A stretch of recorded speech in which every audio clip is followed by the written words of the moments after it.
Free land of Guyana, heroes of yours, both bondsmen and free, laid their bones on your shore.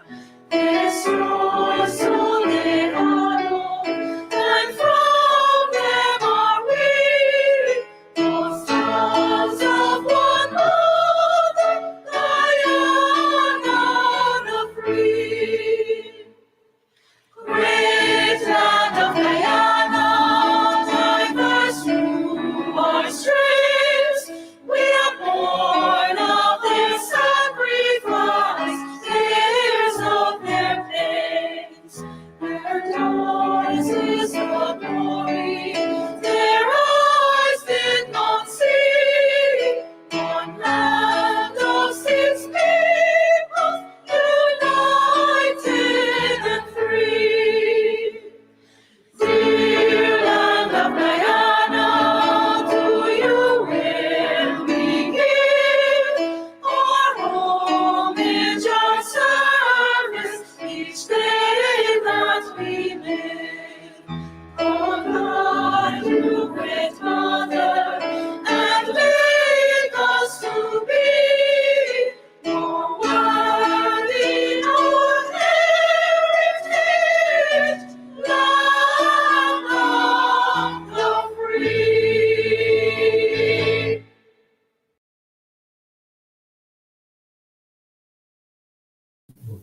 Well, good night, good night, good night to you. And how are you doing tonight? You notice tonight on Advancing the Cause, we took a different start because I recognize that Guyana is indeed crisis. We are in crisis indeed. And you know what? The PPP, they're not serious. And so I started this evening with our national anthem, reminding us that we are Guyana. We are dear land of Guyana, one people, one nation, one destiny, and not the foolishness we're hearing about one Guyana and one Guyana. I don't know where that came from, but we have a national motto that says one people, one nation, one destiny. Good night to all of you. Look, call up your friend, call up your neighbor, call up your family members. Just tell them Advancing the Cause is on. And we are going to talk about what's happening here with us. Let them know Guyana is in real crisis and the PPP, they're not serious. Just call up your friends and let them know. But while we wait on your friends to come on, I want to say to you, it's always a pleasure to have you here. I know that you were waiting for quite some time, and every time we're about to start this program, we have some hitches here and there with GPL. I don't know where we're going. Lots and lots of millions of dollars would have been approved by the National Assembly, and we're still having blackout every single day. Every single day we are having blackout. Every day. And I don't know why. Every single day, 2 and 3 times per day, we're having blackout. Blackout here, blackout there, blackout every single where, all across this country. And there are times when the entire country is shut down. And I am wondering, and I'm sure you're wondering too, where are these monies going? Where are our monies going? Whose pockets are these monies going into? But you know what? We're going to find out. We are going to find that out in a little while from now, where our monies are going. I want to extend birthday wishes to all those who have celebrated their birthdays from last Wednesday to today. Happy birthday to you. And I trust that God is going to bless you with an abundance of good health, happiness, loyalty, and that portion of truthfulness, integrity, let me say that, and grant you the boldness to be able to stand up and speak out for Guyana. Happy birthday to all of you. And of course, on that same note, on the other hand, we want to extend our sincere condolences to all of those relatives who have lost loved ones during this week. I know we have a teacher from Covent Garden Secondary. She's now dead. And I want to say it's a shame on this government that so many teachers are dying and they could not have received their increase in salaries, or they couldn't receive their weekly council allowances, or they could not receive their duty-free concession, or they are still not in receipt because they can't get it anymore of their promotions. Shame on this government. But again, let me say, Guyana is in crisis. The PPP are not serious, but we have to be serious because this country is ours.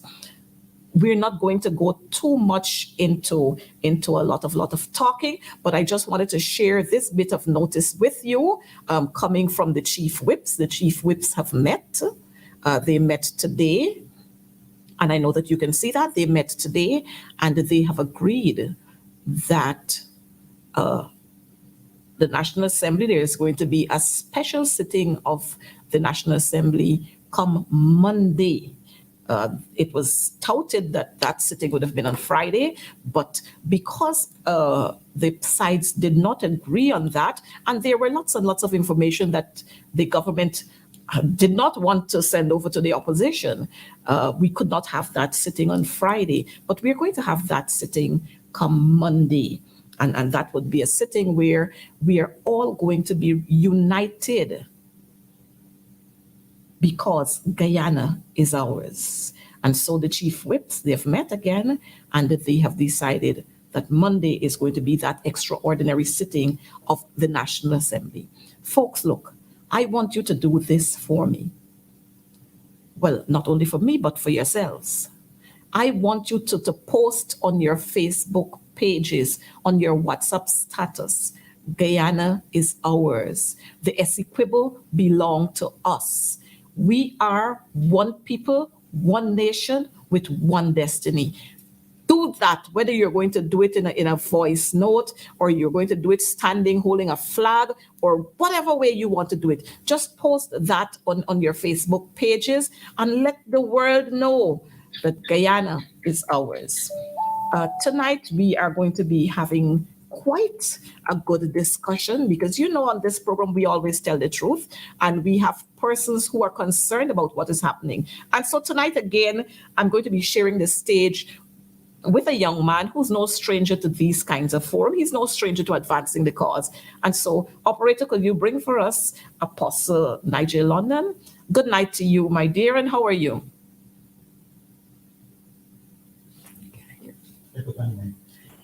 Greetings to all of you and greetings to you. Thank you. I'm so grateful as always to share this platform with you or to be invited to do so. To those viewing and those who will be willing to share the broadcast, thanks to all of you. It is certainly a distinct honor of mine to be here to share this moment, especially in a matter that has to do with our national interest and our well-being. Thanks again. You're so welcome, Nigel. You know, well, I don't think quite a lot of people know the relationship we have, but we come way back. So I could afford to call you Nigel on this program. That's my name. Our theme for tonight says Guyana is in real crisis and the PPP not serious. Nigel, what do you want to share with us from your side way out there in Linden?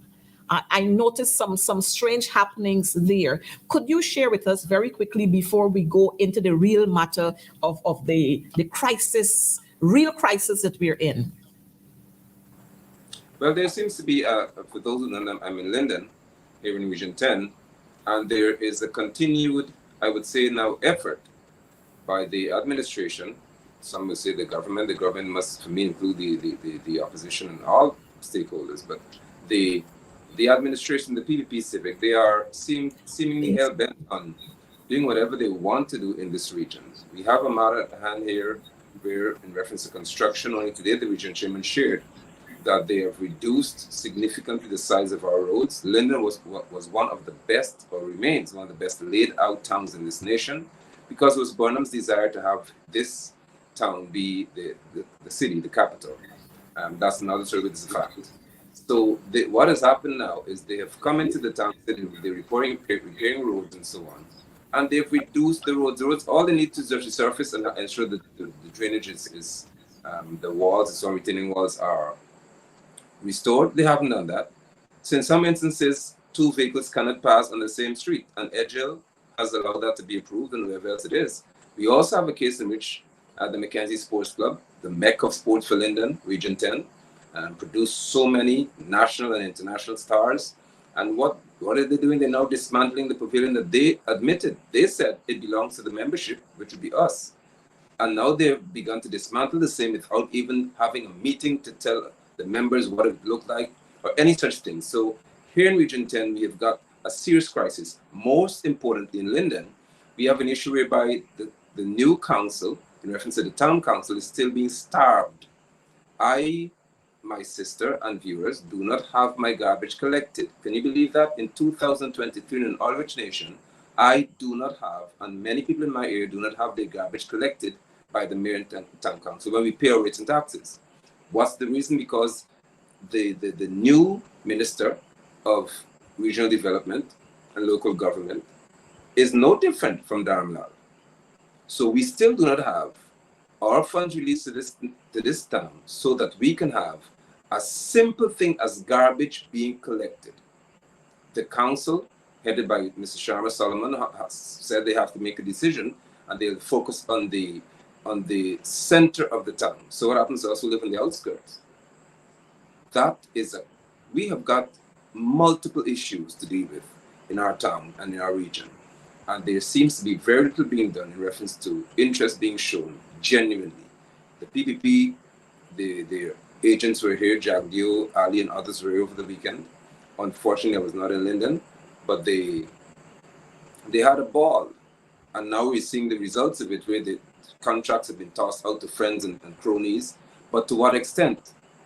They have got roads in this town that were once wide enough for 2 trucks to pass, and now 1 truck could barely make it through. I'm saying on this platform that we, as Linders, must go out and stop all of these works until they restore the roads to the width that we know our town enjoyed.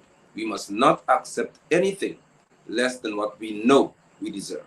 There has to be a time when we show the PPP civic administration that we are extremely serious. I dare say that we are deadly serious about what we experience in this town and in this region. We deserve better, and we shall have better. So there's quite a bit that's happening here in Linden in Region 10. If I were to even take the risk to mention even that in reference to our sporting facilities, we had inter-school sports recently, and the clan, I call them, who refused to adhere to basic advice, would have excavated the Mackenzie Sports Club, tore it to pieces, while the track at what they call Bayrock, that Ashley Singh lied to this nation to say that it was finished when it's not, the facility. They took our athletes there, and people had nowhere to sit on the first day. They didn't have chairs for our children, our athletes. It is just a tragedy upon a tragedy here in Region 10.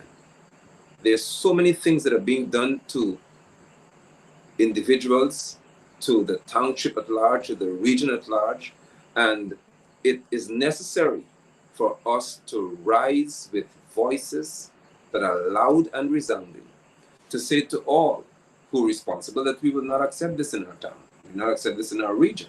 There has to be, there must be a decision made to remedy the situation.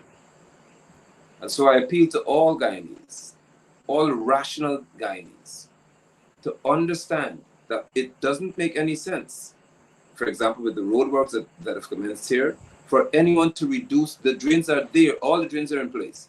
Why would you reduce the width of a road? That's unacceptable. I like that other was coming, that was coming up there. So we are indeed in a crisis.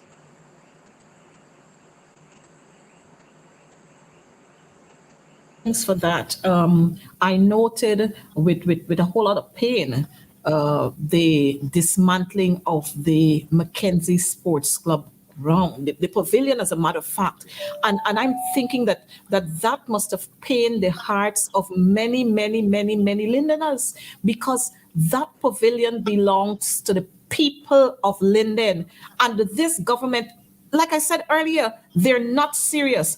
Operator, I don't know if you have that video that you want to cue up there, the dancers.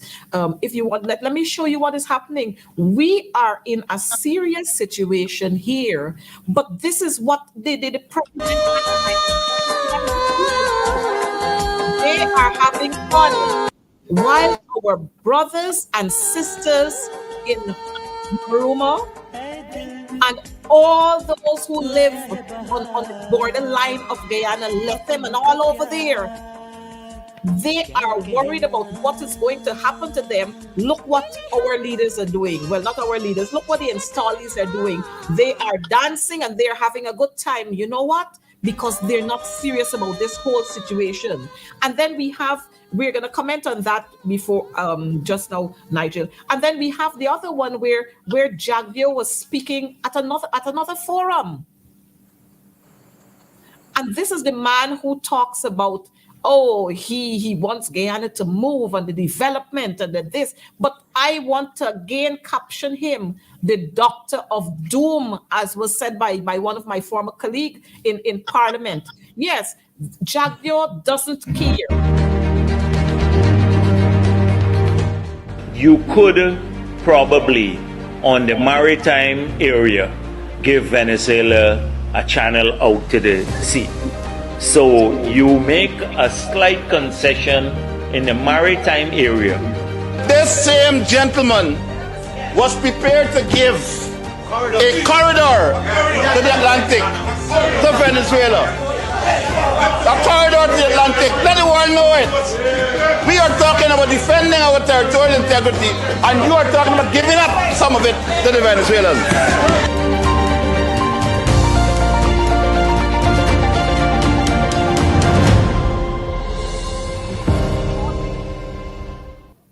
We have to fight for our country. We have to do everything that is possible to maintain our territories.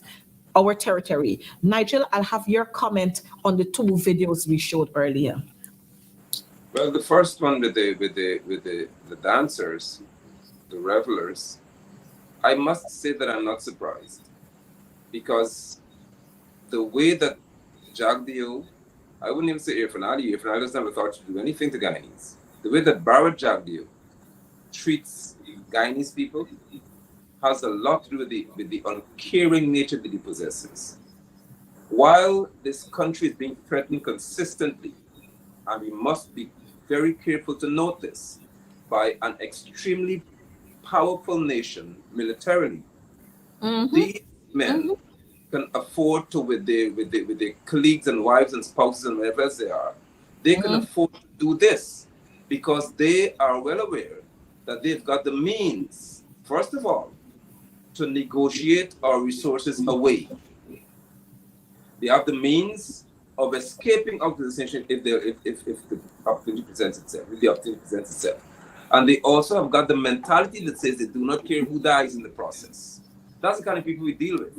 Their attitude in the midst of an international crisis tells me that they do not care. Because Guyana, even with the 20 girls, the Madi situation, the 19 and the one young boy, I said again, the nature of these people, they responded with partying the Thursday evening. As soon as Ali said 3 days of mourning, which was just ridiculous, for 20 lives of children, he said, okay, then party tonight. They started botheration. Here again, Guyana is being threatened now by Venezuela. What do? Party in the process. Party, let's just dance our lives away because it doesn't matter. And then they come out of this with faces that say we should be united, we should all be serious about this situation, it matters much. The next video, with Jagdio saying a while ago that he was prepared to consider giving Venezuela a channel to make concession. I believe that he's convinced that Guyana is his.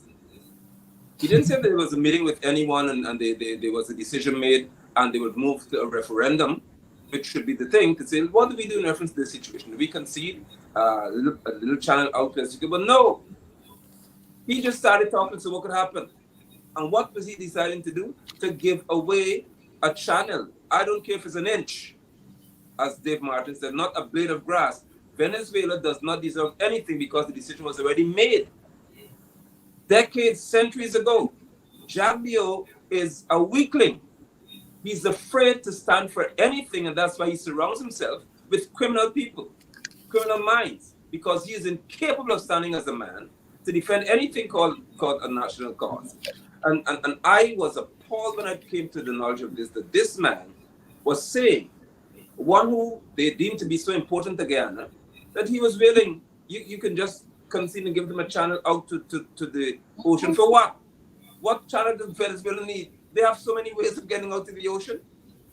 Why do they need part of our maritime boundary to access where they are? This is just ridiculous. He should have been trying to treason if you ask me. You know, Nigel, I remember going to school, and we, on Fridays, Mondays, we sang our national songs. Since right. the PDP came into office in 1992, they removed all of that. Every single aspect of it, they removed. And I don't know why the PPP believe, like you rightfully said, that Guyana is theirs. I don't know why they believe that Guyana is theirs. They have removed almost every aspect of nationalism. They have removed our national songs. You don't hear them play on the radios anymore. You got 98.1, you got NCN, you got all of them. You don't hear them playing on the air anymore.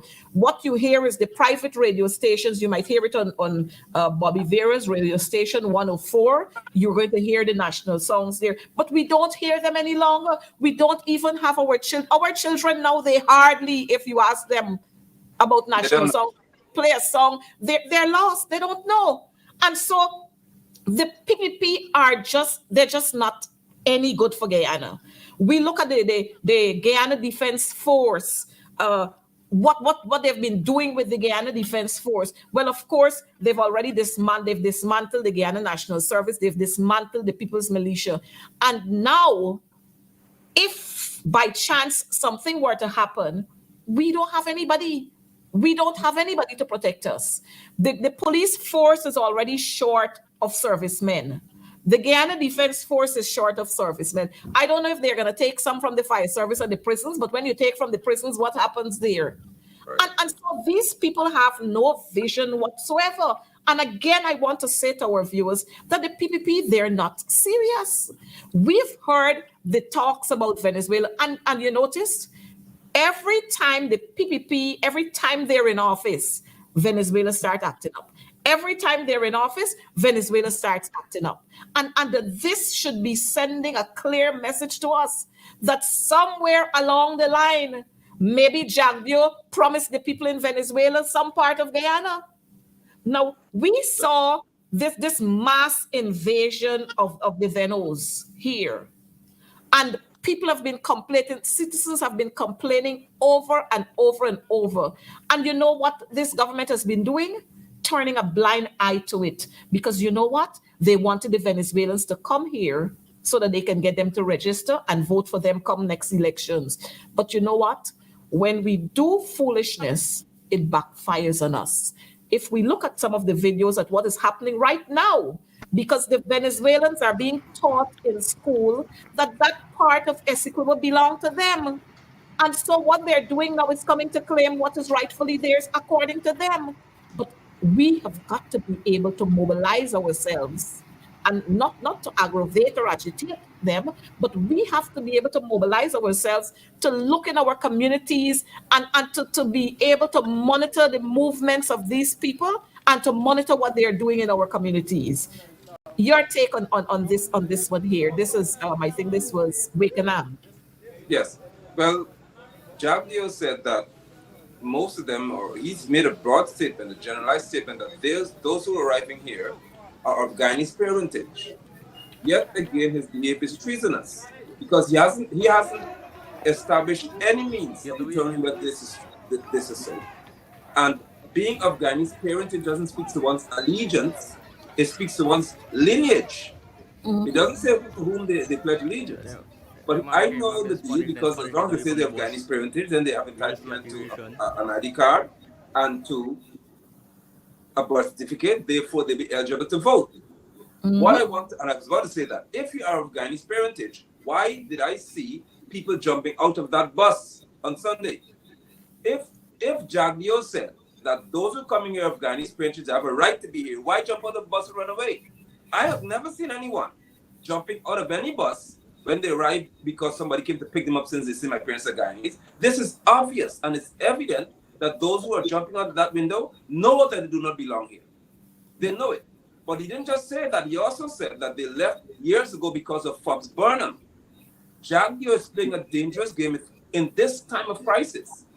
He's playing a very dangerous game. Now, he spoke to the military, and I would hasten to say that I have made a post last week, I think it was, and I said, listen, all of these little boys are giving gun licenses to, send them to protect Guyana. Because the wanton nature, the one who's supposed to be some former police officer who is accused of killing his friend or sending him to be killed, he was brandishing a weapon in his chest. There's another one in Linden who had a weapon that shot and killed his cousin. So it seems as though the little boys in this country whose fathers or they are friends with the PPP, they get guns. The plan may have been to use those weapons just in case something would happen, because I would not forget. I would not forget what happened in 2020 when they went in Enmore and one had his weapon in his hand, saying this is not long time. So I'm talking about something that happened 10 years, 15 years ago. In March, the one was at Enmore with his weapon in his hand, a gun, saying this is no long time, and the police had arrested him. He wasn't charged for brandishing a weapon publicly for no cause. So this, I'm not saying anything in that is unusual. It is a fact that with the PPP, their supporter came out with a gun in his hand to threaten the lives of other people he felt were against the PPP. So I'm saying to you now, all these things, Jagdio, that you all are allowing these young men to get weapons, send them to deal with it. Because you have this. My grandfather was a member of the People's Militia. My grandfather served in the military in this country. What did they do? They disbanded it. My mother had to do national service. Gone. So as you rightly said, with all of the opportunities to have a military, though small, stance taken in this country, Jagdio, Janet, Ramatar, and now the puppet, his puppet, Irfan Ali, have all destroyed our opportunities to be strong. And I say this finally, I have taken note of the number of senior members of the Guyana Defense Force who've been sent overseas. And then suddenly, Omar Khan is the head of the army. I'm not playing with them tonight because a fact is a fact. And let them tell me that I'm wrong. Why did you send so many senior military officers away? And now you want to tell me that we're in crisis? Well, bring them back. Because you know that you send them based on their rank, hence Omar has to be promoted. Handpicked. Well, let Omar can't solve the problem then. Because those who were, as far as I'm aware, some of them were more qualified than he is. They're gone. They're not here. So this issue with the Venezuelans tapping into or putting their foot in our territory, even Clifton Hicken can't deal with it. Because he has got no, as far as I'm concerned, intellectual fortitude to analyze that people do not just arrive in your country. And I ask again, what is the crisis in Venezuela? If they can say that they are prepared to attack Guyana and to take Essequibo, then it's obvious that they don't have a crisis. Please, Guyanese, I want you to take note that it is in the Venezuelan constitution and in the curriculum that Essequibo belongs to them. This is not something that's just saying yesterday or 10 years ago. It is enshrined in the law that this is their territory. Please take note of that. So the referendum they talk about in December, it is just a sham because it's already written that it is theirs. The question now is, what do we do to get it? That's what they're going to ask. Not that it's theirs. It is theirs in reference to their viewpoint.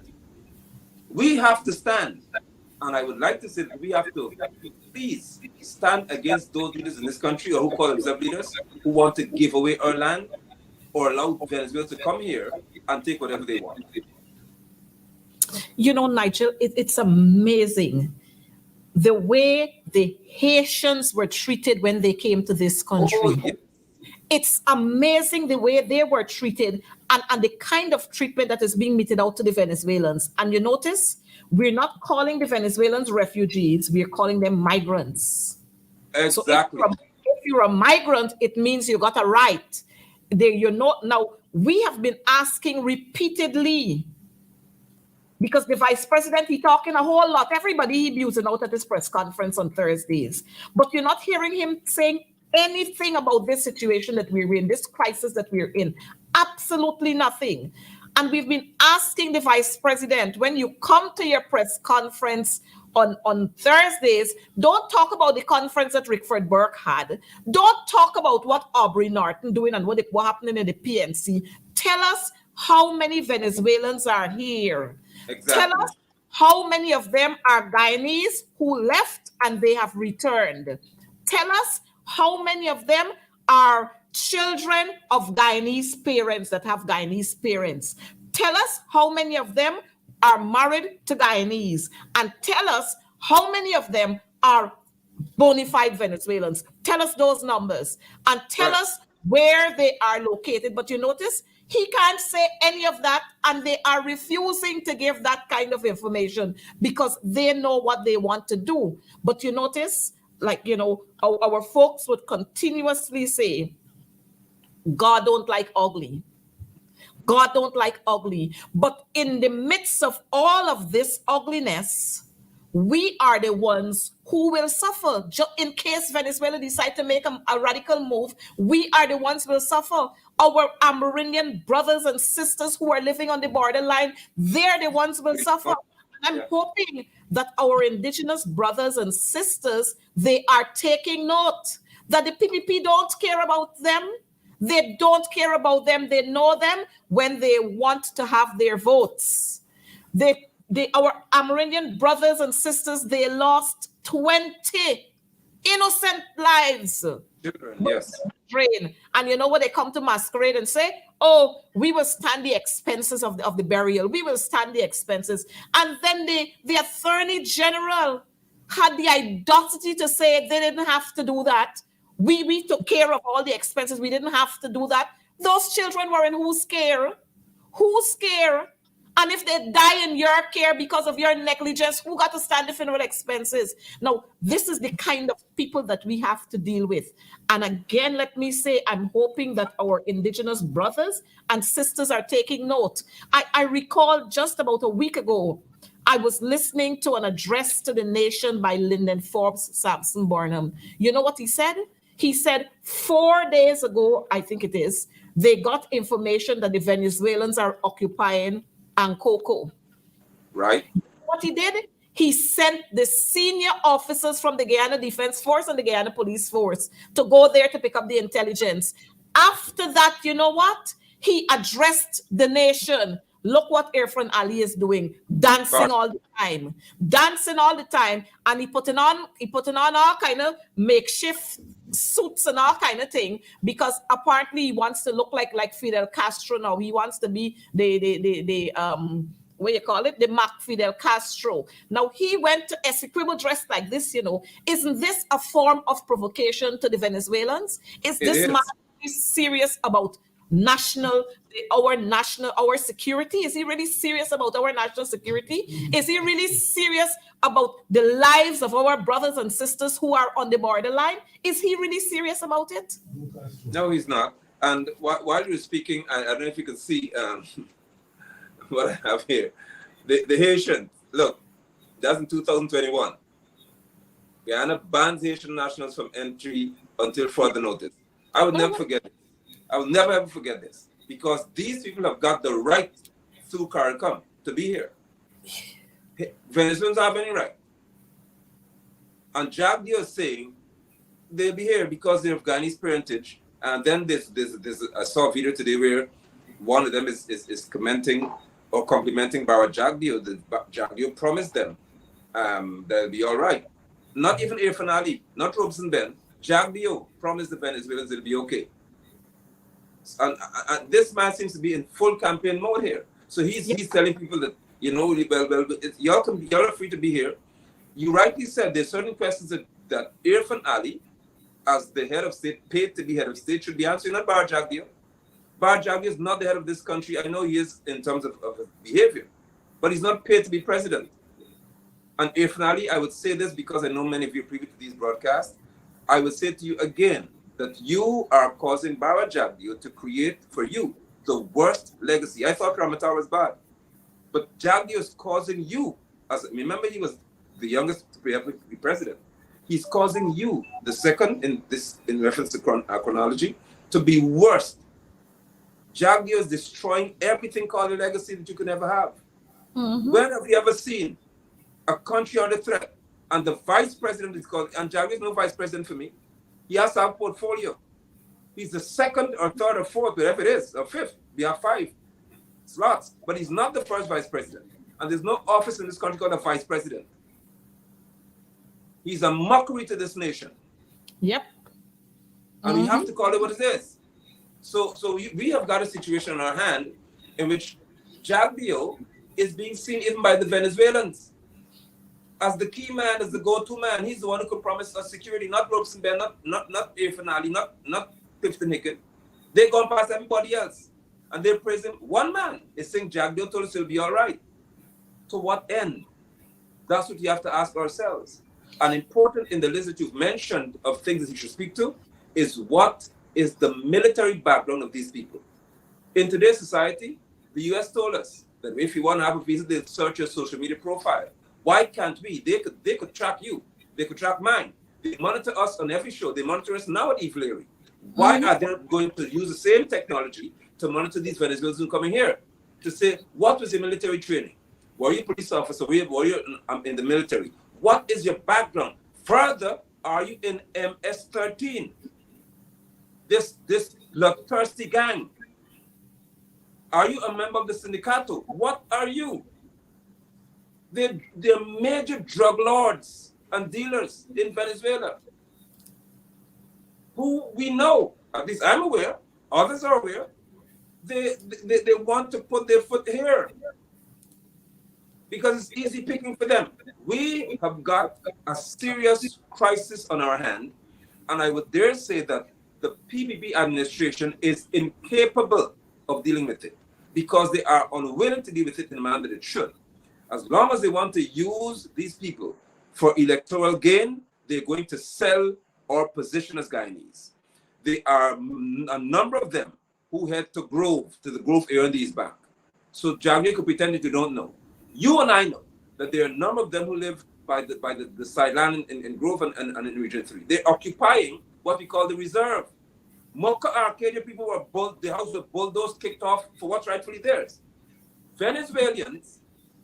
Venezuelans are now occupying the Grove sideline, the reserve, and in Region 3. How can you tell me that as a Guyanese man, I can't do it, but Venezuelans can come in, then they're being given grants? Remember the $5 million to help to take care of the Venezuelan refugees? I'm not seeing nothing else on this thing. These people are the epitome of evil in reference to how they treat their own Guyanese population. And I say to you again, Barra Jagdeo, if you believe that you can use Venezuelans to just gain votes, this will certainly backfire. Because we have to always understand that a person's parental history has nothing to do with their loyalty and their commitment to a nation. You said that they spent all of their lives in Venezuela. Well, let's talk about now. What have they come here to do? You know, Nigel, I am saying that as we have been known for our hospitality, but we cannot continue to be hospitable to foreigners when our people here are living under stress. I've never seen Barra Jagdeo or Irfan Ali walk Regent Street to see all of those beggars that we have there sleeping on the pavement. I've never seen him done that. No. But we giving lands and we giving shelter and we putting up all kind of tents and so on and we giving that to the Venezuelans. I remember visiting Mabaruma Yes. and even Maruka. But in Mabaruma, you see them there, especially at night. You see them at the riverside, and you're wondering where all these people come from. All Venezuelans, little baby, little big baby, grandmother, grandfather, brother, sister, everybody. You see them lying in the riverside, and you know what? The government is giving them food, but we got our own bona fide Guyanese who are living on the pavement in Regent Street. By Stabrook there, you got them sleeping all over the place, but you don't see no government vehicle pulling up to give them a box of food when the day come, you know? Yeah. Or when the evening come, you don't see that? Right, and if I may, Coretta, we have got, I saw Robert Prasad crying the other day that some Venezuelans got a food stand with Essequibo incorporated in the map of Venezuela. He told us to boycott it. I asked who put it there? Who allowed them to come here to do that? Because Guyanese can't do that in Venezuela. So how do you tell me as Guyanese I should now join the PPP? And I'm saying this even to you as a member of parliament, one who's representing the people. My cry, my call, this for the parliamentary meeting, and I hope my two members of parliament for Linden are hearing me, is to deal with Jagdeo. This is absolute foolishness. Don't tell me that you allow them to come here. They have shops in Kitty. They knock down Jagdeo on those. Ejil, allow all the stalls by the hospital to be knocked down. Yes. I mean, they shouldn't be blocking the roadway, but find better places for them to be. You don't take bread out of people's mouths like that. And now they're saying the Venezuelans are coming here. They've set up shop in Kitty. They have a map on the shop showing that Escobar is theirs, and we should cry. Cry for what? That's one person. Get them out of Guyana. There's nothing to cry about. Destroy that shop. Let me help you, Robert Prasad. Send Hicken and his team out there to dismantle it, because they're showing you that that is a level of aggression against Guyanese. I don't believe in being hospitable to people who are hostile. You know, right? I don't play that game. If you are a refugee, as you label them, then tell me what is the crisis in Venezuela. Their GDP is higher than Guyana's. They have far more oil than Guyana. They've got 10 times, 15, 20, 30 times more power than us militarily. So what's the crisis then? That they don't like Maduro? Well, here's the deal for me. Any Venezuelan coming here and wants to stay here, I don't care what parentage you have. You have to go live and say, I hate Maduro. I want nothing to do with Venezuela. I'll fight for Guyana. Do that. Because I'm not asking much. When Guyanese are going to seek to be U.S. citizens, you have to pledge. You have to denounce, that you fight for the USA. I'm not asking you for much. So I don't intend to be hostile or inhospitable. What I intend to be is fair. Don't come to this country while you're saying, as was advertised by the food vending kitty, that Essequibo is yours. Out. Break the whole stand down and leave. They need to leave.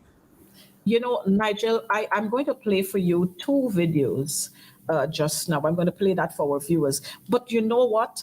While you're talking about the Venezuelans they have a map there, their map with that part of Essequibo on the map. And we, you know, we are proud to, Robert Prasad is proud to announce that. And no this shame.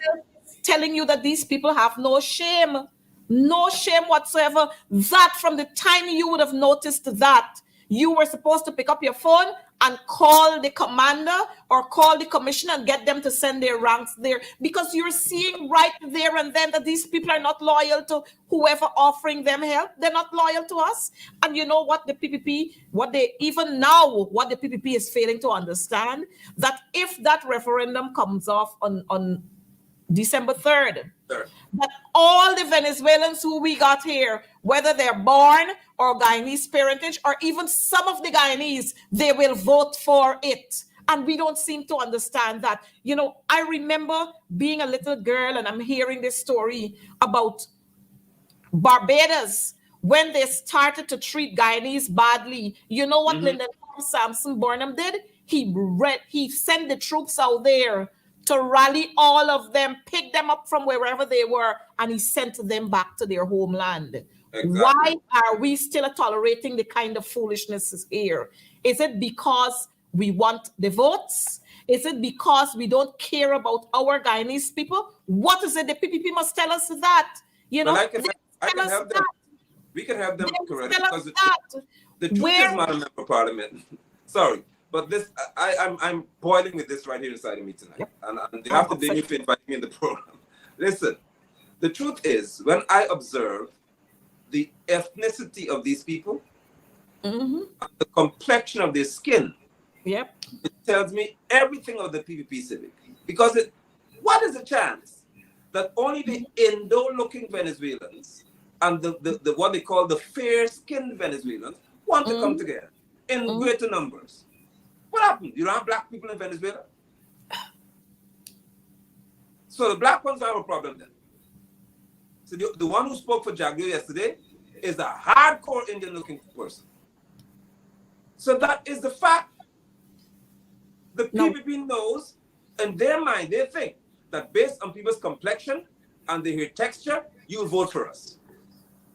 So you come together and we'll make things work. I am not afraid, neither am I ashamed to say exactly what I know about these people. They are racist and they're destructive to our country's well-being. That's a fact, and they've proven it to me enough for it to be a fact. In addition to that, Nigel, have you ever been able to check out the way the Venezuelan women dress? Our women here have been taught to dress decently and to be modest in their dressing. Do you see the way they dress here? As a matter of fact, I saw a video the other day with a Venezuelan woman naked walking along the seawall and people making fun of her. And you know what? Nobody is picking these people up. Nobody telling them anything. You're living in your communities that have been so decent over the years. And you know what? These Venezuelan women come and they wear all sorts of clothing. Sometimes it's better they don't put on any at all. My sister, And it's now being advertised. I mean, you're not a man. So in my circle, it's being advertised among men in Guyana. Get a Veni. Their bodies, they're now the number one prostitutes. That's what Jagdeo and those people enjoying in reference to what's happening in our country. The Venezuelan ladies are now known to be the top brand for prostitution. Is that what we want in our country? That's where we got to now. That's what we're looking for? Because That's where if we people got to don't now. know, the Venezuelans, by culture, love knives. Know that.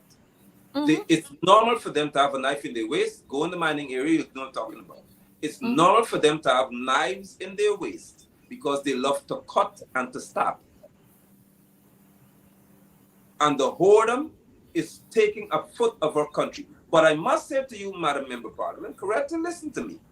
The likes of those in the administration, they would enjoy what they see in these families because they're lawless men. And may I say women, they got shame. Let me forget English right now. They got no shame. They don't care. So for them, this is a party. Bring them in. And then they have the dens of evil in which will enjoy these same prostitutes to the destruction and the peril of morality in our country. That's what we're dealing with in reference to the PPP Civic Administration. They're wicked. You know, Nigel, I am so upset with this entire situation that is happening. And we have a head of state, installed head of state. The head of state was placed there. He didn't go through the normal process of being the presidential candidate. He was picked out and selected and put there. We have a head of state who can't say to this nation, who can't give this nation any kind of assurance that you are safe. None whatsoever. And I know they're going to monitor our program to say we're trying to incite anxiety and we're trying to incite this or we're trying to incite that. But the fact is, this is what is happening. When you listen to the statements that are being made by Maduro, when you watch the videos where these people are distributing flyers in their country, talking about the referendum, talking about Guyana is theirs, that part of Guyana is theirs. It is alarming and we have to be alarmed. And our people, this nation must be kept abreast every day or every 2 days with what is happening. I mean, we wouldn't want to know the fine details of what our armed men are doing, but this nation must be kept abreast with what it's doing. Let's look at this video here. crees? Porque Guyana lo que quiere es la guerra, nosotros vamos con nuestra diplomacia de paz a defender el Esequibo. Así es, y lo vamos a ganar. ¿Por qué vamos a votar este 3 de diciembre? Por la defensa de nuestros derechos históricos en la Guayana Esequiba. Nosotros no caemos en provocaciones, pero sí sabemos defender nuestros derechos históricos. Venezuela tiene la razón histórica, tiene la razón moral, y nosotros no vamos a permitir que vengan los imperios, ni los antiguos, ni los de hoy, a arrebatarnos ese territorio. Y hemos aprovechado también en el mercado a cielo abierto, viendo cómo marcha el plan Proteína junto a la jefa de comunidad, junto a todos los habitantes de este sector, viendo lo que es estos mercados con precios accesibles a nuestro pueblo. Un ahorro del 92%, realmente muy impresionante. Muy buenos productos. 5 veces sí. Ajá. Así es, y lo vamos a ganar. ¿Por qué vamos a votar este 3 de diciembre? Por la defensa de nuestros derechos históricos en la Guayana Esequiba. Nosotros no caemos en provocaciones, pero sí sabemos defender nuestros derechos históricos. Venezuela tiene la razón histórica, tiene la razón moral, y nosotros no vamos a permitir que vengan los imperios, ni los antiguos, ni los de hoy, a arrebatarnos ese territorio. Y hemos aprovechado también en el mercado a cielo abierto, viendo cómo marcha el plan Proteína junto a la jefa de comunidad, junto a todos los habitantes de este sector, viendo lo que es estos mercados con precios accesibles a nuestro pueblo. Un ahorro del 92%, realmente muy impresionante. Muy buenos productos. 5 veces sí. Ajá. Es nuestro. We see there the vice president going out there distributing pamphlets and talking about Essequibo is an annex of Venezuela. It is theirs. Essequibo in Guyana. Well, of course, they can't say Guyana. And what, Nigel, I want to ask, where is Priya Manikchand on this? Why Priya walking the streets distributing flyers and doing education awareness? Where is Charles Ramson? Where is Vendi? Where is Pauline Sakai? Where all of them? Where is Frank Anthony and all these people? You don't see them coming out there, but we saw them when they wanted to talk about sanctimonious gangsters and riggers. And now we have a real crisis on our hands. You're not seeing them. You're not hearing anything from them. Outside of that, we're not hearing anything from Mia. Where is Mia Mortley? Where is Ralph Gonzalez? Where is Bruce Golding? Where is Sarah Lynch? Where are all these people there who've been talking all the thing? Where are the guardians of democracy? We need to hear from them now. Now we need to hear from them. As a matter of fact, we have a man who is an advisor on security. Where is Jerry Gavaya? Where is Jerry Gavaya? That's the main one we should look to, because he's advising on national security. Now our nation is threatened, not by what they call a political activist or Burke or Ben Sharp or you. We're threatened by an entire nation who's saying, and I would like to repeat for Priya Manikchand's sake, it is in the Venezuelan constitution that Essequibo is theirs. It is taught by curriculum that Essequibo is theirs. I think they say the sunrise in Essequibo. That's what they believe. And so when they say it, they're not saying it because they think it's a joke. They mean what they said. We should therefore, as was with Burnham when I was in school, in our schools now, maybe three times a week, have our children sing the national songs. We have technology. Show our children show them or teach them about what happened in reference to the award of Guyana, Essequibo to Guyana and so on. Teach them. Let us go to our schools and instill our children in our minds that this is a serious situation, and as Guyanese, we own Essequibo. This is no longer about TikTok, hop around, dance around the place anymore. We must teach our children what Venezuela is teaching. There's counter it in the classroom. What we fail to do is take note of the fact that Venezuelans consistently teach in their classrooms that Essequibo belongs to them. Guyanese consistently teach everything maybe except that, as often it should be taught, and reinforcing it as well, as often it should be reinforced.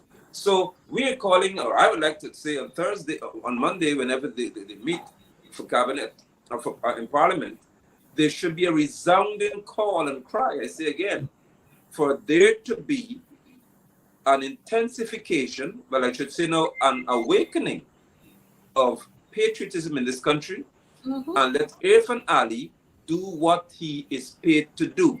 Stand as a president and be sensible. If Jagdeo wants to interfere, put him in jail. Because we have to understand that you should never have so many of your arch enemies coming into your country. That is the most stupid thing to do. Have you forgotten about the Trojan horse? You heard about these things so often. You bring people in here, you don't even know what they're coming to, what their intentions are. And on December 3rd, every Venezuelan in this country has the right to vote if they are of age. The question is, what do we do after that vote would have been taken? And what would they do while they're here? Look at these strong young men. They don't look as if they're starving to me. No. Look at these robust individuals who are landing in our territory. They're so agile that they can jump out of the window of a moving bus. A moving bus. That should tell you that Men they're and not ordinary women. people, they're weaklings. We don't know if they're sending here, as I said with Trojan horse, they're sending military personnel to the country just in case when December 3rd comes and the decision is taken. All right, we are already in the ground. Mostly we're in the city. We are working around them. We are working for them. Jagdeo is our boy. So we have all the information we need. Now it's time to act. And I would like to inform Guyanese, do not be surprised if a deal was struck so that certain of our leaders are untouched while they take what they want. I do not trust these wicked people. That's They true. sold us out on numerous occasions. ExxonMobil has done more than the gods to us. The one who's the natural resource, whatever he is, the fellow who can't account for $211 million, and he just got 15 days without pay and a warning. But Lowenfield is before the court. Yes. Patterson, please forgive me, I know you're a lady, but let me tell you that it is. Patterson peed. And he had to be charged. Yes. This man just cost $211 million. Million to be US wiped dollars. away. Don't forget that. Million US. US. 40 plus or more billion. 40 plus billion Ghana dollars gone. I think $46 billion. Look. And he gets 15 days and no pay. Myers before the court. Mingo before the court. Patterson for being before the court. And this fella is on the job. He hasn't been fired. So why must I trust Irfan Ali, Bara Jagdeo, Anil Nandalal to do anything sensible? GPL is killing people. Where's Anil's brother? Wasn't Anil's brother supposed to be the one who turns around GPL? Yes. Patterson was so bad. And it's not one day, it's 3 years now since they are in power. 3 years, and they can't fix it. And we have billions upon billions of dollars being approved by the National Assembly, and they still can't fix it. They talk about old generators. Now they can't bring the new generators. They can't bring the new generators. Please permit me, Madam Member of Parliament. The generators are not old. Those generators came here, they commissioned them in November of 2000, I think, 2000. How could they be old? How are they old? I'm talking about these. Well, Nigel, we need to put this thing into context. They said under the coalition had old generators. So they're replacing these old generators, and the coalition never serviced these machines, these generators and so on. But mind you, even while the generators were not being serviced according to them, we never had blackouts like this. We never had this. But they bring new generators now, according to them again, they bring new generators, but it's blackout all over their times when the entire country is shut down. Man, let's be reasonable and fair. In November, the PPP administration, just after they were installed into office, all right, August 2nd, September, October, November. In November, the commission 5 new generators. In November of 2020. How they are, I'm asking, like, a generator is made to last 20 years.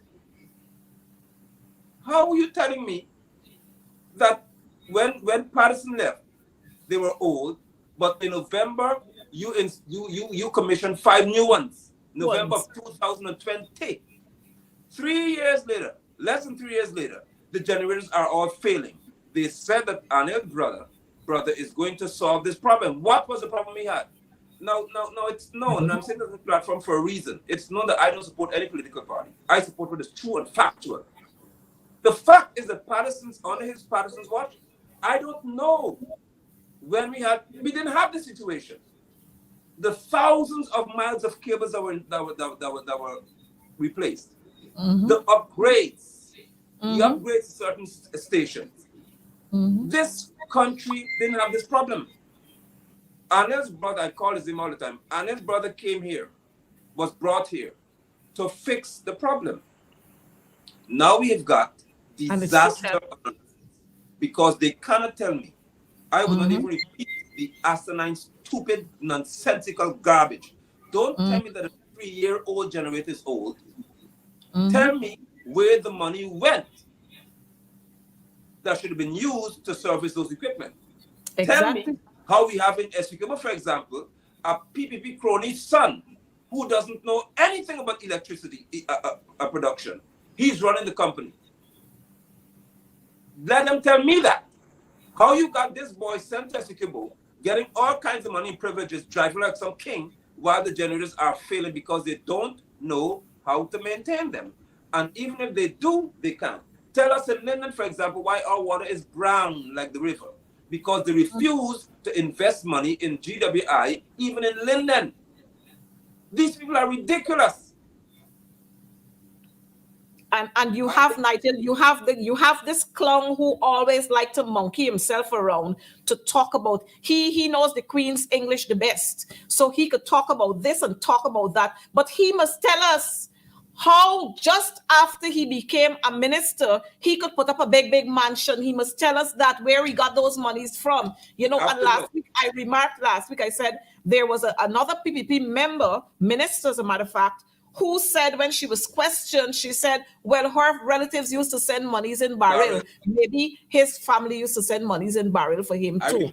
But he must tell us, Indar must tell us, and one Ejil must tell us what is happening in this country, not only with GPL, but with our roads. All them roads that they're doing, they're breaking after 3 mornings. Just yesterday, a citizen was saying to me in Pleasance area there, they did a road.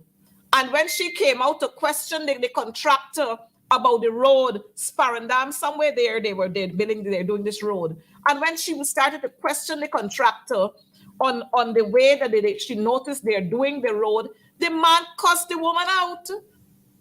See? So these people are a set of pompous people. And all they are consistent with is being crooks, scamps, corrupt, and they know how to discriminate, and they know about bringing drugs and shipping drugs out of this country and how to fill their pockets. That's what they know good. One Ejil should be ashamed of himself. He should strip bishop from the front of his name because he's no bishop. A bishop ought to be a man who stands for righteousness. He doesn't stand for anything. Disgraceful. Because let me make it clear to Guyanese if you don't know. Because of my field, I work in construction as well. I understand what happens. What they do, and that's why people, if a contract is given, for example, for a road to be built for, let's say, $11 million, I'm telling you what these people do. The contractor, who has to be a friend of the PPP, of course, will pay another person, let's say about $5 million or $4 million to do the road, and he pockets $7 million. I'm telling you what I know. So they're not building the road to the tune of $11 million. They build it for $4 million, and the contractor has to get $7 million to give back to the minister and all the friends involved. $5 million. He's lucky if he gets $2 million in his hand. That these people are mercenaries when it comes to robbing our state. And that is why the Venezuelans will come into our country, goes back to them again, and have a ball. Because the attention is not on national safety and security. It's on how much can they pocket for generations to come. And These to people remain must in be power. dealt with. Yes, they And must to be remain- dealt with. By Guyanese at large, it must be dealt with. And Nigel, we must remind our Guyanese citizens that if this government were serious about this whole territorial controversy that we're having here, we would not have seen policia on our police vehicles and Exactly. on the police station at Wisma and elsewhere. These people are not serious and they are wicked, and these people must be thrown out. We don't need them here. Imagine No. Guyana, an English-speaking country, and you put in blasting policia on our vehicles. Any part of this world you go, you would recognize a police vehicle. You don't have to see it marked on the vehicle. You recognize the police vehicle because there are certain things that are on police vehicles. Anywhere across this world you go, you recognize an ambulance. So I don't know what's this big thing, but maybe Jagdio and Irfan Ali, they knew exactly what they did. Maybe there was some deal struck somewhere. So they started putting all these Spanish words around the place, And Ali made the big announcement, Spanish will be compulsory in schools. Our children can't even master the English. Fair enough. We're not being biased to say that it is not good to teach our children Spanish, but you must master your own language before you attempt to learn another language. Ali must master English language first, not our children. My daughter speaks better than Irfan Ali, a million times better than Irfan Ali. My son, who's 7, speaks better than Irfan Ali. And that's not taking a job at the president. Irfan Ali doesn't know how to speak properly. So how you want to teach Spanish and you can't speak English properly? And let me say this to all Guyanese who have sense. If you didn't buy a driver's license, you will know that they teach you that there's certain things called international codes and symbols. The color of the police lights on a vehicle are international. The fire truck has an international code. The truck beyond 30 feet have an international code. Because we import them, we don't make them here. We don't make any vehicle in Guyana. So you import them with certain things installed because that's the code. You don't need to see police here to know it's a police vehicle. It's an international code. So these morons wanted to give the impression that if they put police here there, then Venezuelans are going to be more inclined to think we won. Or maybe they want to announce to Maduro that, hey, Guyana is yours. So we're gradually coming on board with you. We have police in our vehicles and we're about to give you a portion of a secure boat. We don't know. I don't put anything beyond a criminal gang. I'm telling the truth. I'm speaking the truth here. I put nothing beyond these things because of what I've seen them do. I have seen them say when Justice Singh said, listen, Justice Kissoon said, you have to have unlimited insurance to protect Guyana from an oil spill. These people joined to fight against us. How can you say these men love Guyana when they have joined to fight us, the people? They fought a justice in the court to say, we're not accepting what you said. Don't put anything beyond this criminal gang. That's what they are. Everything is the hardcore mafia. Everything is a shady business with the PPP. Everything under, around, at the side, and everywhere about the PPP is a shady business. And so you can't put your neck on a block to say, look, they mean well. They are doing well. I mean, you talk about putting up huge buildings and doing some road improvement projects. That's what you're supposed to do as a government. That's your obligation to fix the roads. In Georgetown, we get in brown water in Georgetown.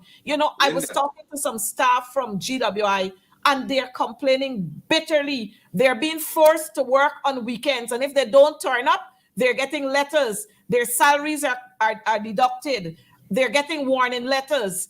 If they don't work on weekends, they're pulling them to do all sorts of things. And then they're bringing big their own people who they are making contractors and they're making supervisors, and the regular staff there, you have to teach them the work. And they're drawing big fancy salaries and you just earning a meager salary. What is happening with these people?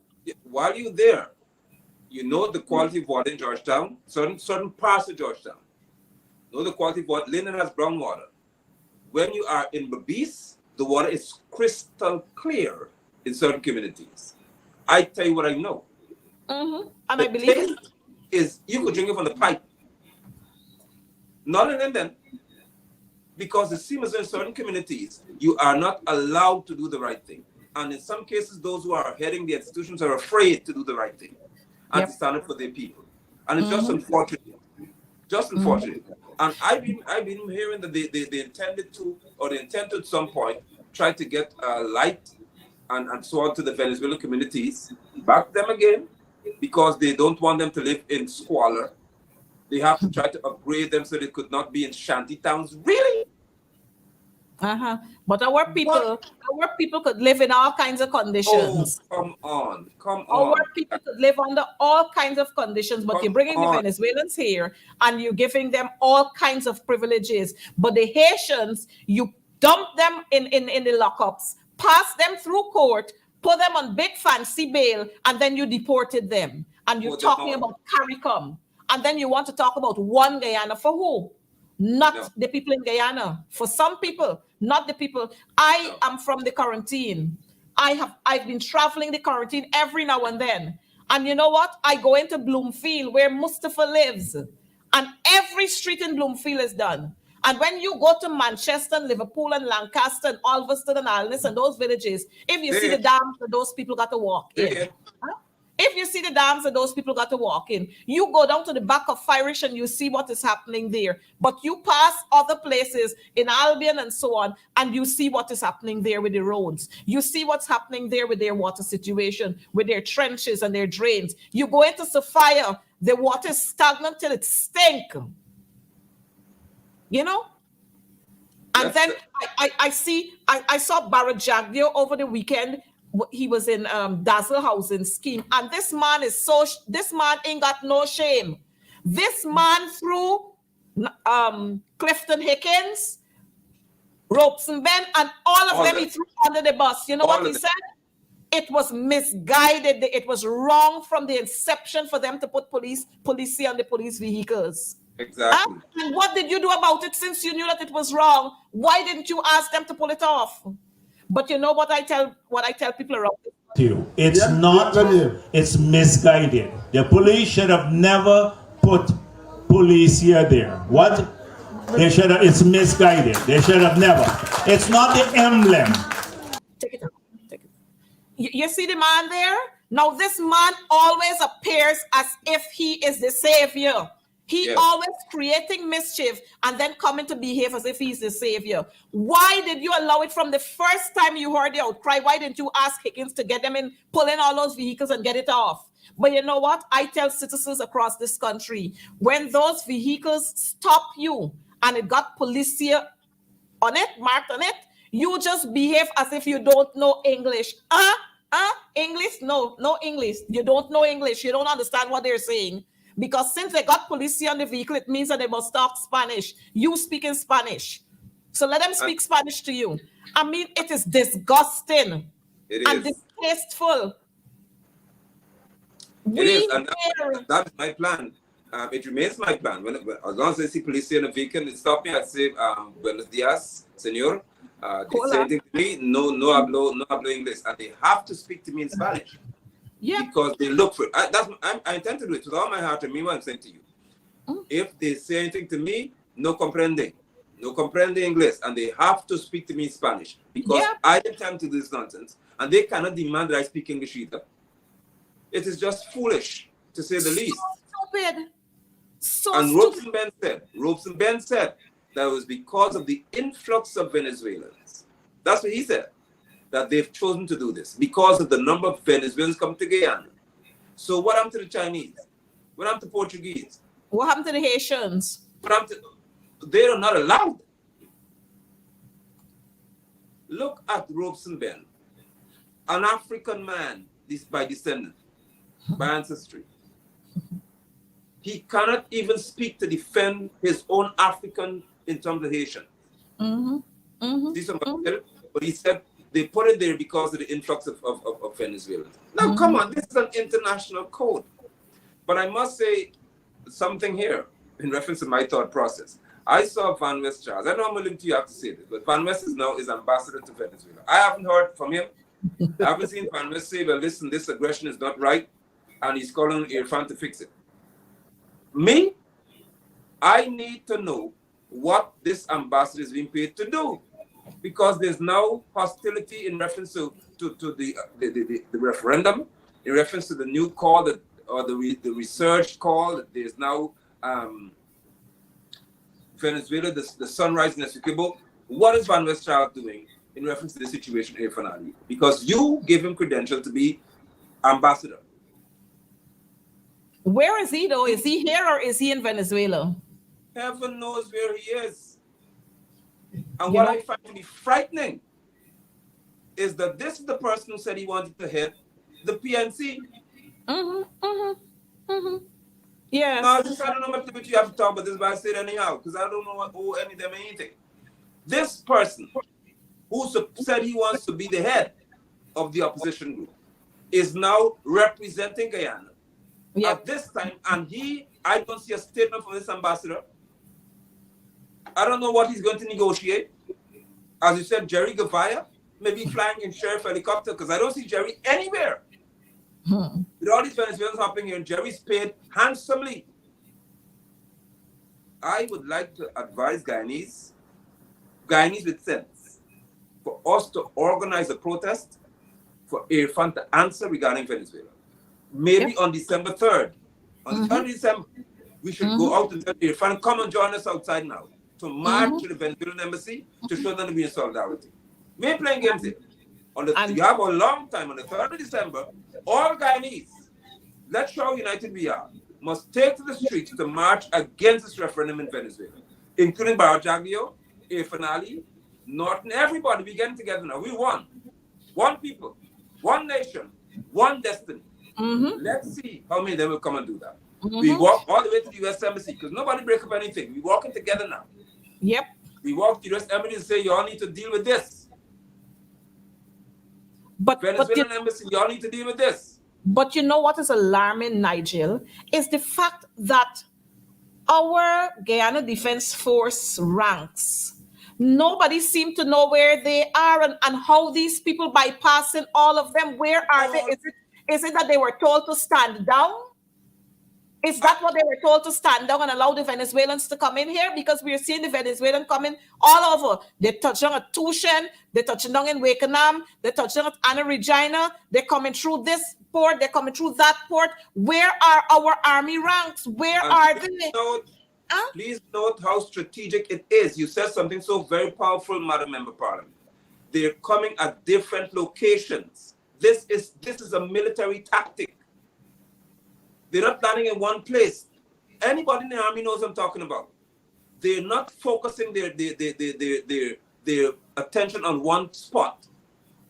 So if you try to go one area, they come somewhere else. They're dispersing across the coast. Ask yourself why. Yep. Isn't Omar Khan the head of the army? You're What supposed is to be he something doing? special this year. What is he doing? And you know what? And you know what they're going to do? They're going to take our young boys, our young sons, our young nephews, our young uncles, and post them out there. But you know what? I got news for them, because Priya, Sonia, Susan, Dutty Man, Dharamlal, the other one we named Prasad, all of them, including Jerry and Joe Singh and the whole crew, all of them we can send out there. They must go out there to represent us. They must go there. They must go there. They must say to our brothers and sisters, our indigenous brothers and sisters who are living on the outskirts there, we have your backs. All of them must go out there. Kwame, Todd, Gail, Teixeira, the whole crew we are going to send out there, because they're not going to put our young boys out there to risk their lives while they sit around here and have big parties and dance. And you know, the other thing that really, really annoys me is the fact that every 2 mornings we bring in Marshall Montano here. Where is a song from Marshall? Where is a song from Marshall in support of Guyana? Where is he? Where is Mia's voice? Mia had a whole lot of talks. Where is she? I hear she coming in this weekend, you know. She always ducking in and out of Guyana when the weekends come, and they're gone to let them, and they're gone all over the place. I hear she coming in this weekend, but you know what?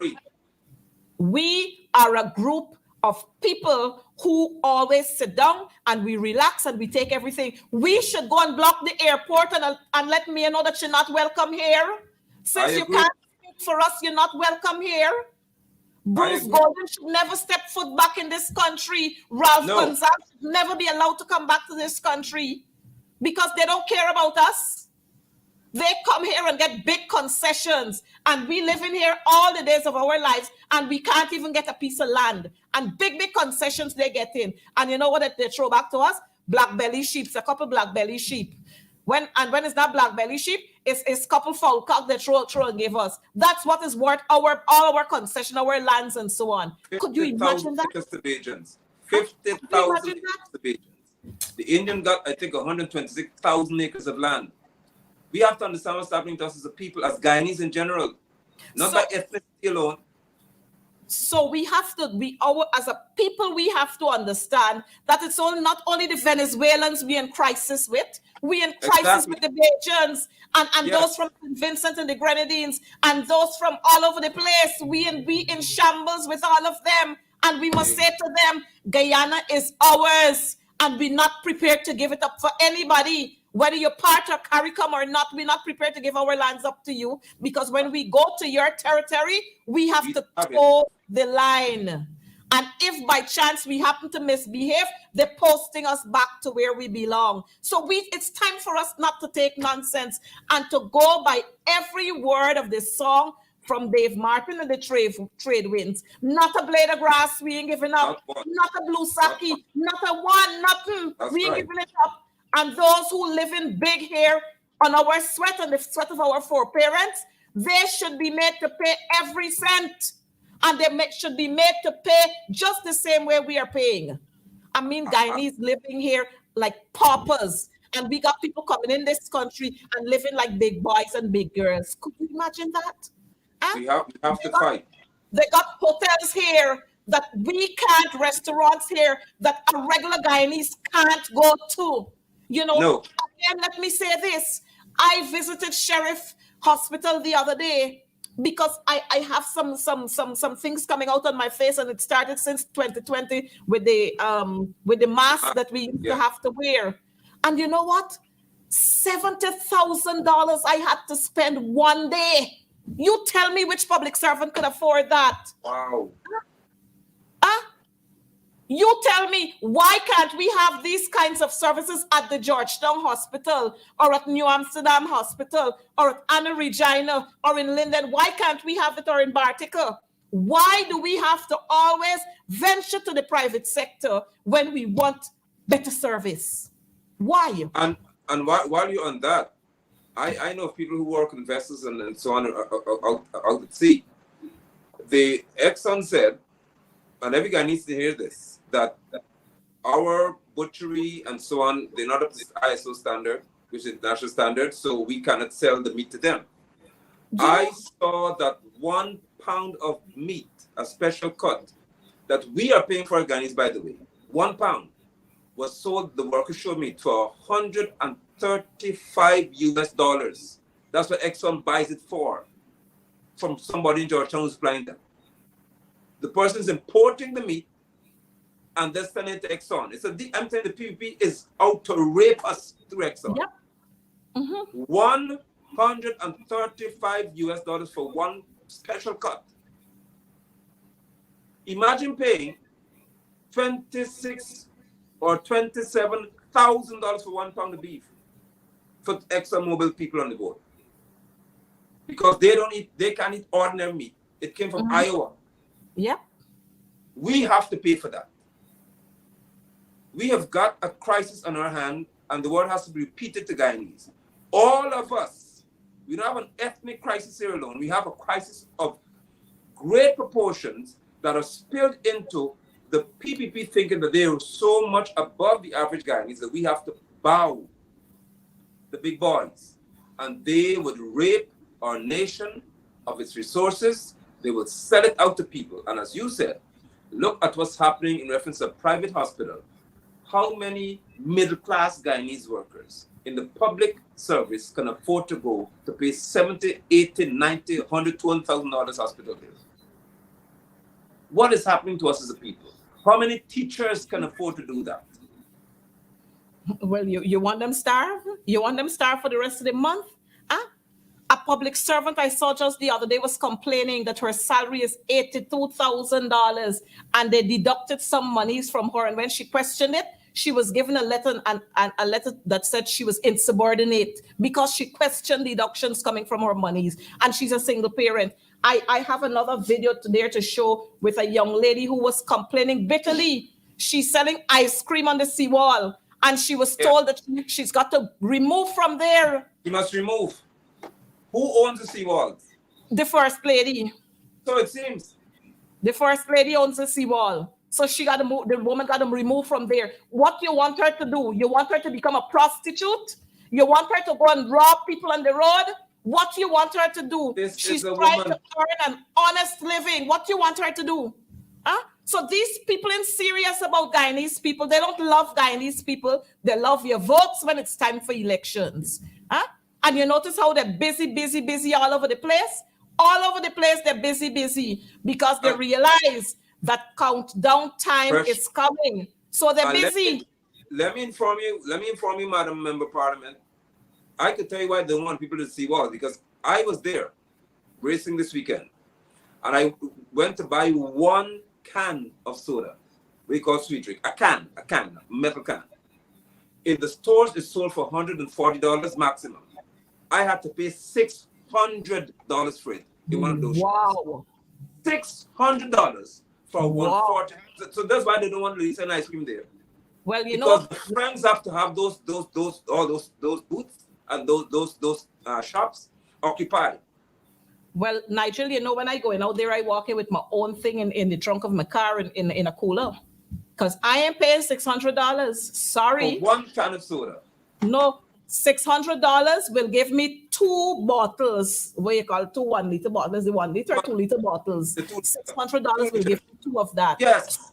I ain't going there to buy no tin of ginger ale or whatever or Coke or whatever. I'm not going to buy it. No, I'm not going to do that. Not that one. There's another one. I am not going to pay that amount of money for it because it's me.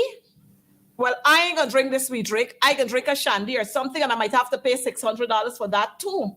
Easily, because that's why I'm saying they don't want the woman selling there because they have to protect the friends in business. But I asked them, who owns the seawalls? I have a family of 5, so 6 5s are 30. Plus, we ain't eat nothing yet, so I can walk with my plantain chips. I can walk with my chicken foot. If I gonna make 2 hot dogs from home, we gonna make it and walk with it, or we gonna fry some chicken, put it in we bowl, put it in the back of the car trunk, and when we go out to the seawall, we will open the trunk and we will sit and eat. We ain't spending them kind of monies because at the end of the day, I don't get anything in return. What I get, bumpy roads with big holes, bending my tire, bending my car rim. I got to change the tire, bursting my tire. You know, that's what I get in return. They're not sorry for me. And at the end of the month, I get big fancy GPL bill. Could you imagine? Could you imagine? GWI, they are out to rob people in this country. GWL in 3 weeks or in a matter of a month sent me 3 bills. One for $33,000, one for $39,000, and one for $30,000. And I'm asking, is what I doing? I ain't got no car wash.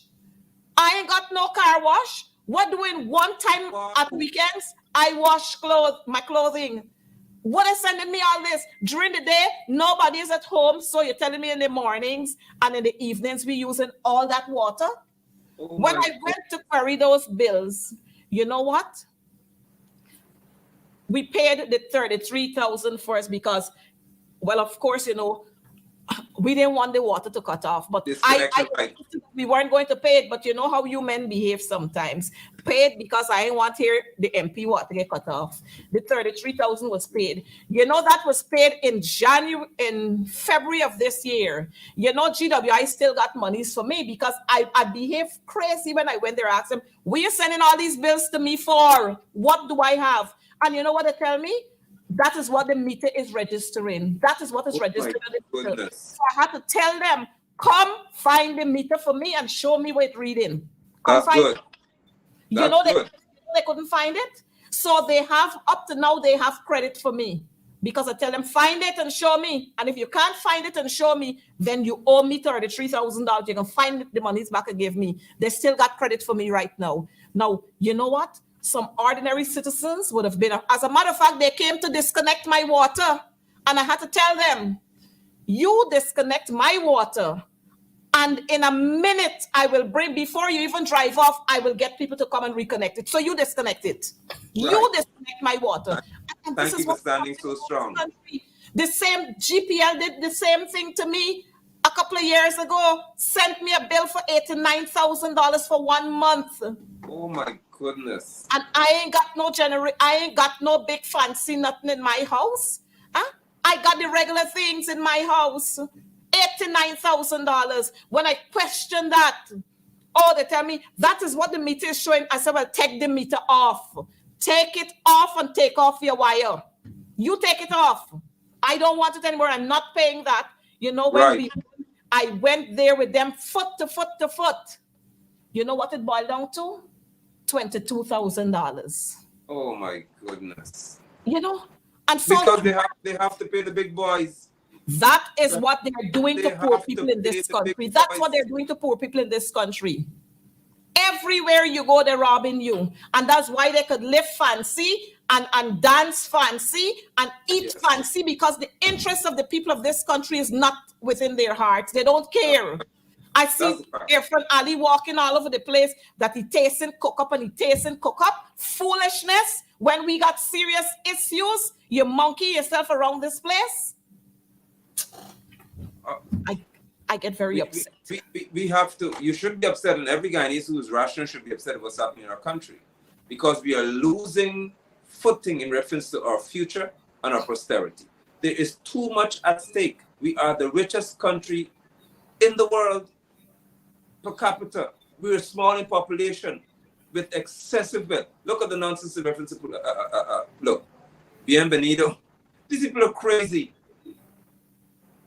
Look at what they're doing to us. There has never been a party, never, that has mocked Guyana more than this crop right here. Than this here.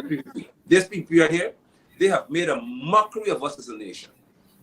A total joke of us as a people. And they're very pompous with themselves. Very, very pompous with themselves. From Charles Bronson right down. Right down. As simple as it seems. Look at what they're doing. These people have narrowed a roadway where only one truck was passed. And to go to Jagir's house, you see how wide the road is. Yep. To go into where Irfan has his property, look at how the road is. Yes. To go into Prattville 1, look at how the roads are. So what are you telling us as Lindeners? We are dying for heat. It's Nigel, to go to Windsor Castle where girlfriend Priya lives, you see the road, how the road do up fancy. You know what they do? Okay, then. Drain all the water from there and lead it into the back of Moko. That's what these wicked people is doing. That's what they did. When they got any flooding, when they get any excess water behind anywhere there, they drain all over into Moko. Wicked people. And we cannot condone these kinds of foolishness. You know, I saw the other day, we had a big march for Palestine. I hope we're going to have a march for ourselves, because we got Palestine right here. I'm hoping we're going to have a march for ourselves. And I'm hoping that civil-minded citizens and right-thinking citizens will come out and stand up and talk against all these atrocities that are going on. But you know what? Some of them will come out because they're drawing the big fat cat salaries. They're getting contracts here, there, and everywhere. They're getting land concessions here, there, and everywhere. So they're not going to come out. They're not going to come out. Exactly. So true. So true. But we have to stand. I hope that on the 3rd of December, every Guyanese would come and join the protest, or a march of solidarity, a patriotic march, call it what you want.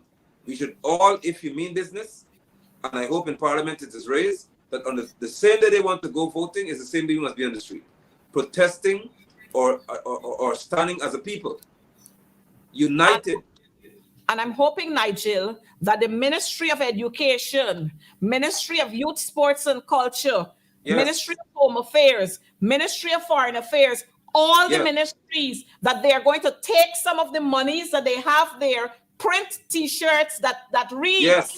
Guyana is ours, and Yes. distribute to every Guyanese across this country so that I we can agree. march with our flat map there saying Guyana belongs to us. Essequibo is ours. I hope they can do I that. agree. Because I you know agree. all of them banking all over the overseas and all over the place, they're banking them our monies. I hope they can come together and print T-shirts like crazy and give it to our people. Even the Venezuelans, I hope they can give it to them. I But agree. before we They have close, to bash through. yes, but before we close, I want us to play this video because the entire Guyana must come out against Barra Jagyo and ask him to apologize to this nation for this nonsense. Operator, if you have that video, just play it there for us. Everybody must come out and ask him to apologize for this en la nonsense. cual el líder del partido político de la oposición citó que están preocupados por la presencia de tantos inmigrantes venezolanos aquí en Guyana, lo cual desencadenó una ola de mucha preocupación entre dicha comunidad, los venezolanos, me incluyo yo, y también desencadenó algunos incidentes de discriminación en contra de dicha comunidad. Sin embargo, ayer 30 de octubre por la tarde, en una reunión que se sostuvo en el Centro de Conferencias de la Nación, el vicepresidente hizo unas declaraciones súper importantes para la comunidad venezolana. Su señoría, el doctor Barra Jagdio, vicepresidente de la República Cooperativa de Guyana, asegura en nombre del Partido Progresista para el Pueblo que no están apoyando ningún tipo de campaña de odio, de discriminación o de xenofobia como lo hace el APNU. PPP se rige por principios de unidad, de inclusión y de integración y de igualdad también. Entonces, habiendo dicho eso, el vicepresidente reitera, enfatiza y asegura que los venezolanos que estamos residiendo aquí no tenemos que preocuparnos con el PPP, ya que ellos nos toman en cuenta, ellos están muy contentos con el trabajo, con la honestidad que hemos venido demostrando a lo largo de estos periodos, que podemos seguir trabajando aquí como de costumbre, podemos seguir llevando a nuestros niños a las escuelas, si nos sentimos mal podemos seguir asistiendo a los hospitales, ya que ellos se asegurarán de que haya inclusión e integración y cero discriminación, cero xenofobia, nada de eso con el PPP. Y ojo, aquellas personas que entren en prácticas indebidas, ilegales, serán penalizadas como cualquier otro ciudadano, como cualquier otra persona que entre en dichas prácticas. Así que a portarse bien. Así que yo creo que con dichas declaraciones que se hicieron en esa reunión el día de ayer, ya podemos estar un poquito más ciertos de lo que es nuestro futuro aquí, ya que estos días pasados fueron de mucha tensión, hubo mucha incertidumbre entre nosotros, entre los venezolanos, con lo que nos depara el futuro.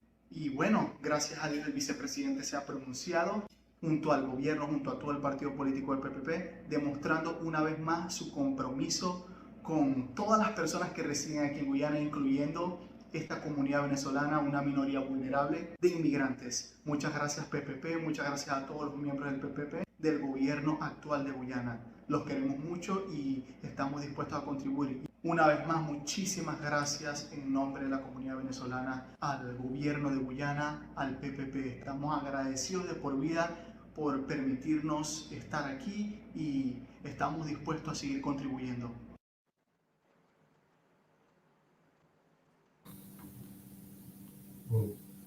So Nigel, you see what we are seeing there, and I'm hoping that our viewers are seeing there. This is Barra Jagdeo. This is the demon that we have to deal with.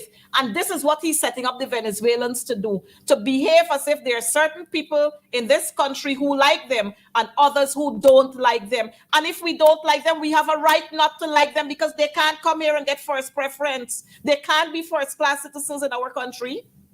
This wicked man, Jagdeo, and every citizen should ask him to apologize for this nonsense. Apologize? My sister, he should no longer even be allowed to live in Ghana. He should go live in Venezuela with them. Ghanaians have got to rise and be strong enough to fight people who are disrespectful. This man is saying in the midst of a crisis that Venezuelans, APNU has an issue with Venezuelans. The PPP is different. So he's telling a Venezuelan that the opposition party, the main party, is against Venezuelans, while the PP is in support of Venezuelans. Yet he's asking us to function, or at least saying, let's get together. We have a crisis, and the PP supporters are saying that we should all act as if we're united, as because Ghana faces the. We don't have the same crisis. Our crisis is that the PPP are seeking to engage our enemies so that APNU has not been an election. That's a fact. We don't have the same crisis. They don't care about Essequibo. They care about whether they win an election. And Barra Jagdeo, I don't want an apology from this man. He needs to be exiled. Because we are in a hostile time in reference to territorial issues. This is not a case about Venezuela is quiet and this happens. They're about to vote on the 3rd of December. And a man who's there as a vice president has got a Venezuelan national saying that APNU treats Venezuelans badly, but the PPP will protect them. So he's already creating a division in our country. And again, look at the ethnicity of this one who's talking. There's an Indo, in reference to his ethnicity. Venezuelan here, speaking against APNU. And Jagdeo is saying, we'll protect you all because APNU's bad. I don't want an apology from you. This again is where Irfan Ali cannot preserve his legacy. Irfan should act now because he can't. Actually, he should. To deal with Barrett. Because Barrett is causing or undermining what Irfan does. Remember when Irfan talked about having an oil refining job? You said there's no such plan on the table. Yes. Now again, Irfan is saying, listen, we have a problem. Venezuela says Essequibo is this and we have to stand together. Jagdeo said, no, APNU is the problem, not Venezuela. Because you're welcome here, you're safe here. This man is a threat to the integrity and the well-being of our nation. Barra Jagdeo has got to be drawn to the front of the class and be made an example by Guyanese people. He should go in exile because he's against Guyana. And in Parliament on Thursday, next week, what would he say? What would he say to us in Parliament? I want to say to Guyanese in every community, when you see this man turn up in your community, chase him. Chase him out. Chase him. He's not worthwhile being coming to your community. You don't want to hear his filthy talks. Chase him when he come around because he doesn't have your interests at heart. We are having a crisis with the Venezuelans. The vice president in Venezuela is talking about claiming our territory. We have so many Venezuelans coming in this country at strategic points, and you still embracing them and talking foolishness. This man should be chased out of every community. We shouldn't allow him to come to Guyana. You have no interest in us. You have no interest in us, neither our children. Nothing about this country you have interest in. All the monies that Barra Jagdeo get, he should be stripped of every portfolio. And again, let me say, Barra Jagdeo is the doctor of doom. He has no respect for anybody in this country. None whatsoever. And he doesn't worth our respect to call him any vice president. Barrett Rosen Jagdeo, he must go. He must go. I agree with you. And every Guyanese should agree with you. Every community across this country. It is my hope, as we close, it is my hope that when there's this emergency meeting held in Parliament, that APNU AFC does not allow this right here to just be brushed away so we can speak as though we're united. We cannot be united while Jagdeo does this to Guyanese. He has done this to Guyanese, not to APNU AFC. He has to be dealt with even in Parliament. He should be sanctioned in Parliament because if there's a crisis, he should never do this. Well, I am trying to find out what would be the speaker's remarks on this. He needs to go too. Well, he should have been gone a long time because he doesn't understand anything. Nothing. And imagine we got our people starving in this country. They can't get jobs. And we got a man named Joseph Hamilton, who they say is the Minister of Labor. But that's a whole nother different story we got to get into. But he ain't worthwhile right now because he can't do anything to save himself, more so to save us from the crisis that we are in. But these people are a sick bunch of people. Priya Manik Chand, I remember there was a time when children could not go to school if they hadn't documents. Now, all the Venezuelans going, whether they got documents or not, they're allowed to go to school. And these people talking about their Guyanese, I wonder where some of these people really born. Huh? These people are scamps and crooks, and they are the sanctimonious gangsters. Yes. Them and all their family and their friends who they're joining with, Mia and the whole side of them. But we will have to continue this conversation because we cannot continue to allow these scamps and these crooks to sell us out to Venezuela. We cannot allow that. No. Our foreparents worked hard. LFS Burnham and Shelley Jagan, they fought hard to give us independence. They fought hard to ensure that document was signed years ago. Yes. And we will not allow their sacrifices to go down the drain. We will not allow that. Nigel, I want to thank you so much for being here because, I get so worked up because I am here and I'm under threat. Let me say that. We are under threat. We don't know if tomorrow morning those Venezuelans will pick up some knives and start running helter-skelter in our communities and start slaughtering people. We don't know. Huh? Exactly. But we give them a free way, a free walk, free everything. They dress anyhow, they behave anyhow, Have you seen those two videos with them beating those two soldier boys? Huh? And the Guyana Defense Force sit down and they're quiet on this. Until they felt shame, they put out a statement, this one young man, he was absent from duty for a whole year. What the hell are you telling people in this country? Huh? He's Guyanese. You should be sending out all your intelligence to find out where was this, when it happened, how it happened, where is this rank. That's what you should be doing. But Omar down there. Nobly. Cough that up. Behind Irfan Ali, when Irfan Ali dressed up as if he is Fidel Castro reincarnation. But we have to go. Our time is up. We have to go. Nigel, let me thank you once again for being here with me. And we're going to do this again next week. Let me put you on alert. We're going to do this again next week because we have to continue to talk about what is ours. This land is our land and we ain't giving it up for nothing. Viewers, I want to thank you so much. And remember, like I said at the start of the program, let's put on our Facebook pages, on our status on WhatsApp, not a blade of grass. Essequibo belongs to us. Guyana is our land and we will defend it at all costs. Mind you, we're not saying that we are going out there to fight with Venezuela because we can't. But we must put on our status and on our Facebook pages and post them on our Facebook pages. This land is our land. As we go out, be good Guyanese citizens. Look out for the Venezuelans. Keep your eyes on them. Monitor what they're doing so that today or tomorrow or days leading up to the 3rd of December, we would be able to pull what they plan to do. We'll be able to set that back. With that being said, may God continue to bless all of us as we continue to look out for each other and to maintain what is rightfully ours. See you again next week as we discuss part 2 of Guyana is in real crisis with the PPP not serious. Take care.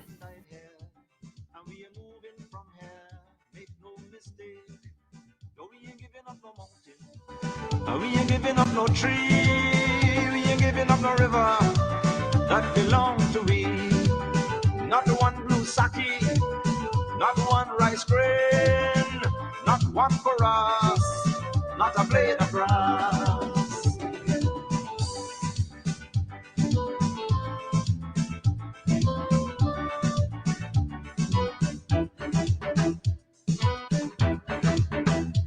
love the open country of the Rupanuni and the Essequibo, daytime or night. Though we be criticize it, this is our home, we love it, and we mean to keep it. We have that right. No, we ain't giving up no mountain, no, we ain't giving up no tree, we ain't giving up no river that belongs to we. Not one blue sake, not one rice grain, not one chorus, not a blade of grass, not one golden apple, not one jamon, not a drop of water from the farmer room, not one sherriga, not one